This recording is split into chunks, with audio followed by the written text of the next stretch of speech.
Shalom Aleichem, Mishpachim, Boker Tov. Chag Chanukah Sameach, Happy Chanukah. May this be the brightest Chanukah ever. And may we all merit the coming of Mashiach and redemption now. Bezrat Hashem. All right, this is Lessons in Tanya. We are beginning chapter 1.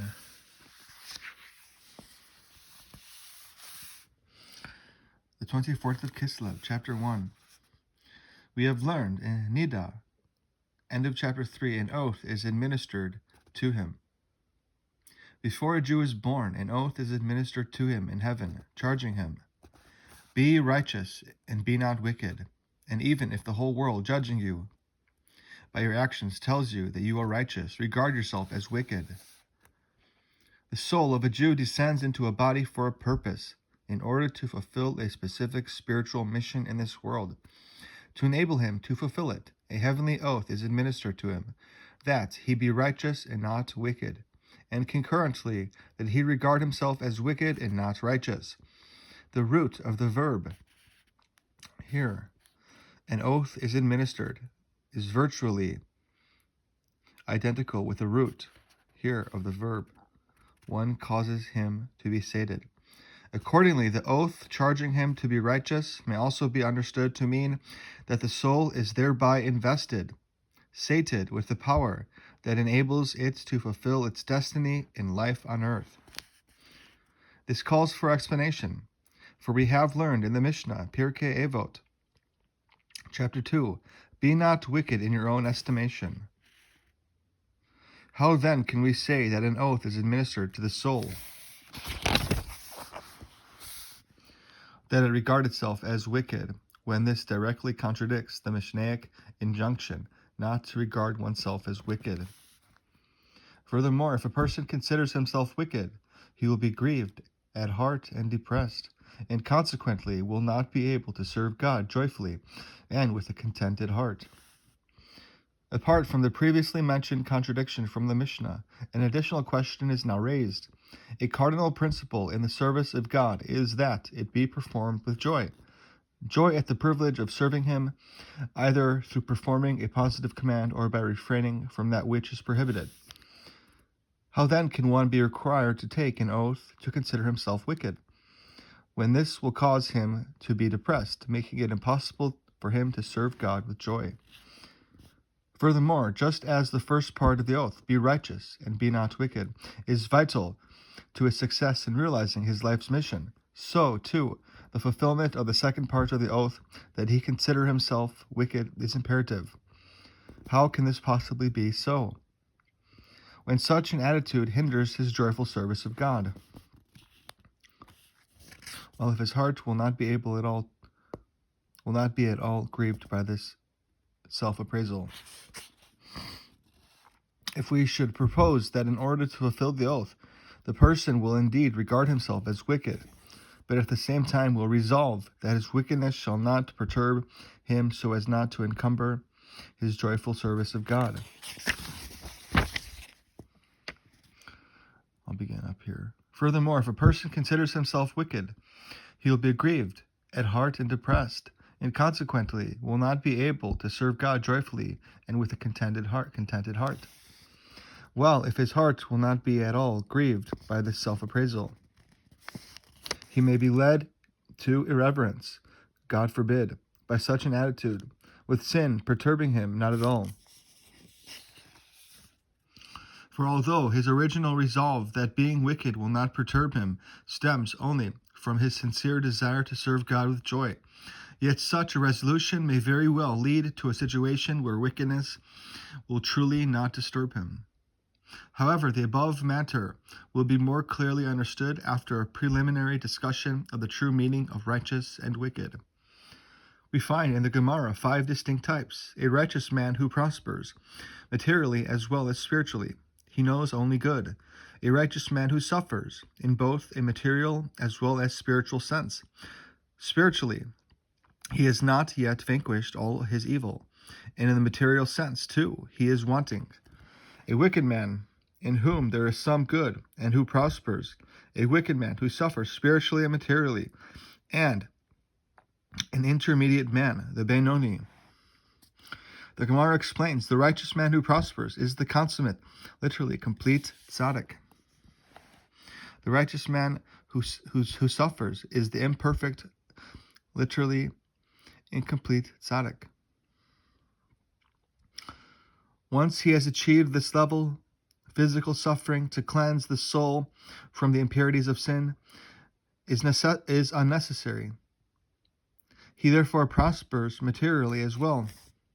He therefore experiences some measure of material suffering thereby, cleansing the soul while it is yet clothed in the body, so that he will not have to endure any spiritual suffering in the world to come. Accordingly, the Gemara is not referring to two tzaddikim on the same spiritual level, one of whom prospers while the other suffers. Rather, it speaks of two distinct levels of tzaddikim. The Gemara thus cites only two characterizations regarding the tzaddik, consummate and imperfect, literally complete and incomplete. The terms who prospers or who suffers do not indicate his spiritual level. They merely describe his resultant material status. In Raya Nehemna, Parshat Mishpatim, it is explained that the righteous man who suffers is one whose evil nature is subservient to his good nature. He is a tzaddik who still remains some vestige of evil, albeit subservient to his good nature. Accordingly, a righteous man who prospers is a tzaddik in whom there is only good, since he has totally transformed his evil nature. According to the Zohar, of which Raya Nehemna is a part, the terms who prospers and who suffers also indicate and describe the level of the tzaddik. The tzaddik who prospers is a tzaddik in whom there is only good, the evil within him having already been transformed to good. The tzaddik who suffers is a tzaddik of lower stature, one who still harbors some evil.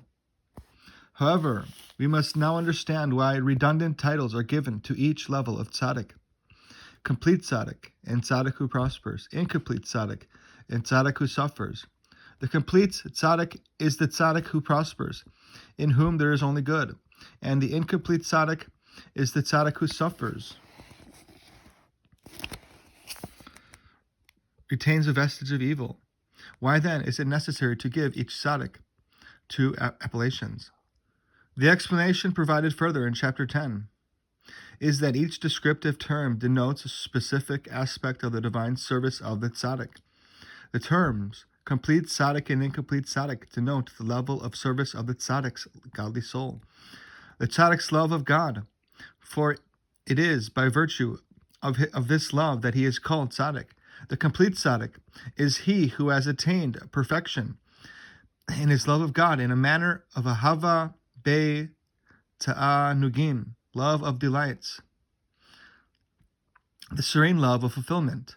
The tzaddik whose ahava be ta'anugim is yet imperfect is called the incomplete or unperfected tzaddik.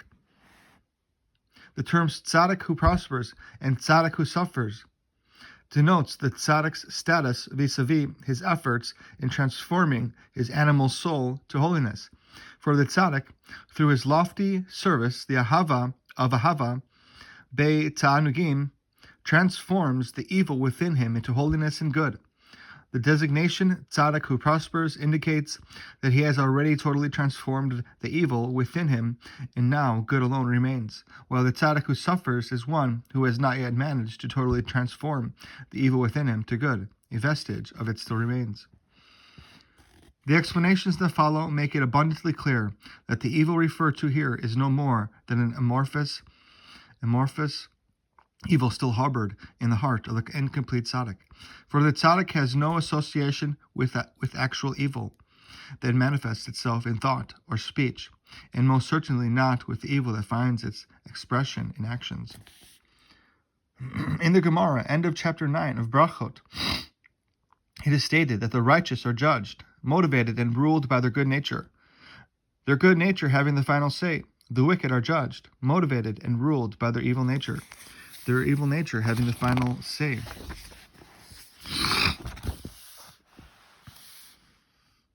Intermediate men are judged by both the good and evil nature. Rabbah declared, I, for example, am a Benoni. Said Abai to him, Master, you make it impossible for any creature to live.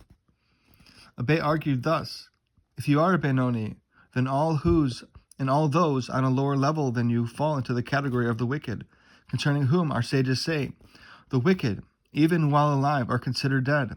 By calling yourself a Benoni, you thus make it impossible for anyone to live. To understand all the aforesaid clearly, an explanation is called for.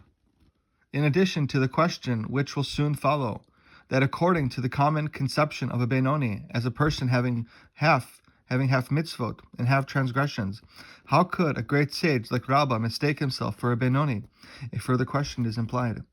If a Benoni is simply one having half mitzvot and half transgressions, then his status is readily identifiable, and there is no possible room for debate.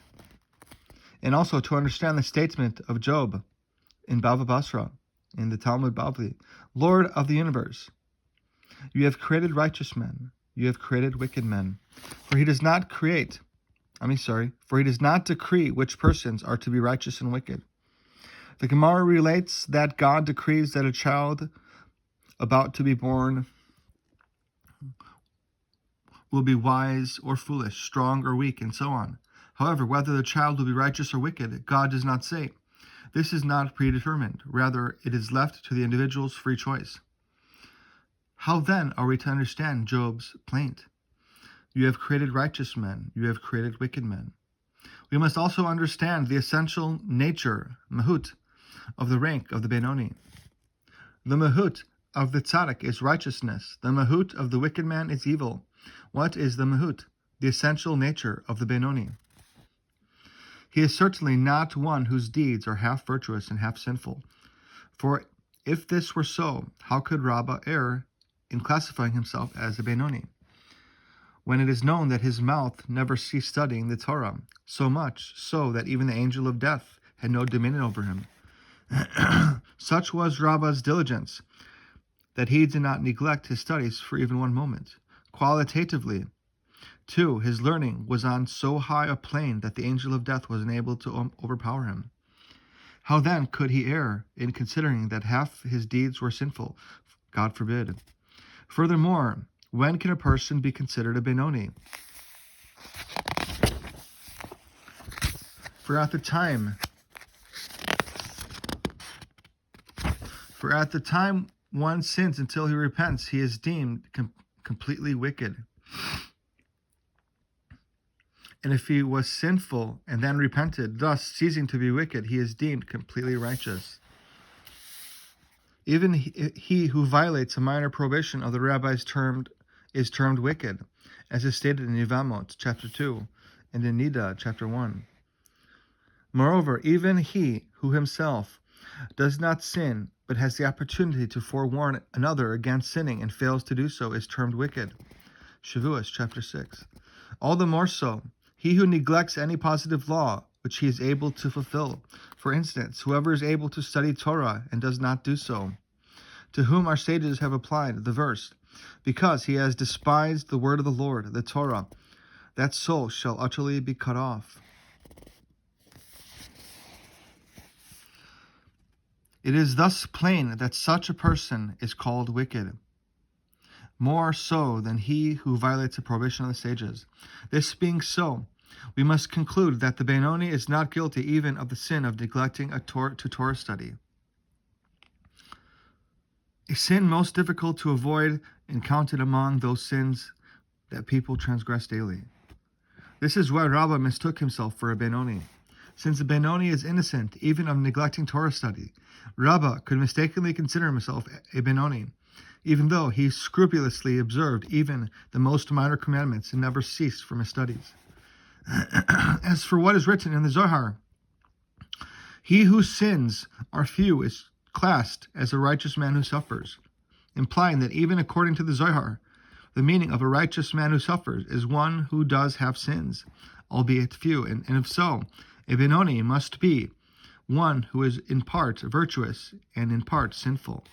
This is the query of Rav Hamnuna to Elijah. But according to Elijah's answer, the meaning of a righteous man who suffers is as stated in Raya Mechemna and Parshat Mishpatim, quoted above, that the righteous man who suffers is one whose evil nature is subservient to his good nature.